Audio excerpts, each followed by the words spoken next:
The resilience and determination of Oklahoma women is undeniable. Since before statehood, women have endured, survived, and thrived in the Sooner State. As America celebrates the 100th anniversary of women's right to vote, we want to recognize the women who fought for a place on the political stage, who broke down civil rights barriers, and who carved out a space in careers traditionally filled by men. The USA Today Network is naming 10 American women from all 50 states to honor their contributions to their states and to the country as Women of the Century.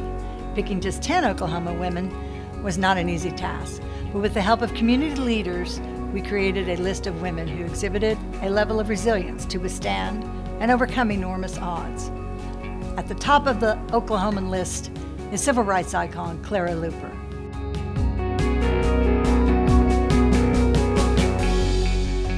We had gone down to Cat's drugstore, which was a very versatile drugstore. You could buy shoes and you could get your prescriptions filled, you could buy anything.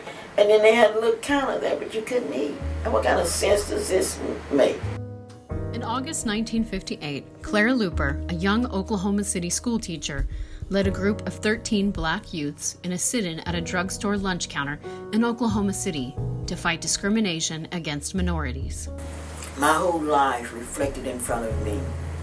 I saw my dad, who had died in a Veterans Hospital in 1957, who had dreamed of someday his children would be able to enjoy these things. And I thought about him. So I felt when I walked in Cat's drugstore that I had as much right in that store as any other person. And that was the beginning of the beginning. She and the children endured insults in various forms, but the group continued their sit-in. They didn't have any fear. I can see them now as if it was, they didn't mind it. Luper and the children returned every Saturday, and even some days after school. As seats became available, took a seat. And the funny thing about that, I still like to think about today, is that if they would have served us, if they would have taken our order, that we were in financial tights, you know, we wouldn't have had any money to buy, and we wouldn't be in the middle of all of this now. The drugstore's management eventually yielded and desegregated its entire chain of 38 stores, including in Missouri, Kansas, and Iowa.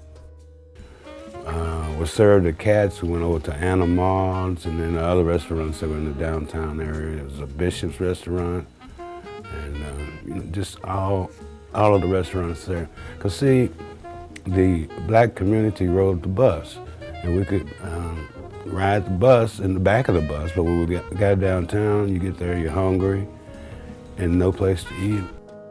Luper's sit-in movement had success in cities and towns throughout Oklahoma. She also led the fight to integrate Oklahoma City public schools and led the first Freedom March to desegregate public accommodations in Tulsa. The people didn't understand.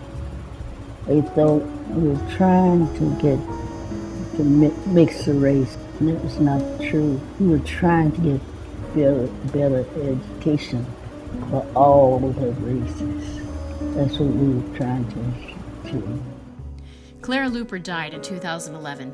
She is recognized as the mother of the state's civil rights movement. Her sit-in method was adopted by groups across the country. She has been recognized by hundreds of organizations and received many accolades for her role in breaking down barriers.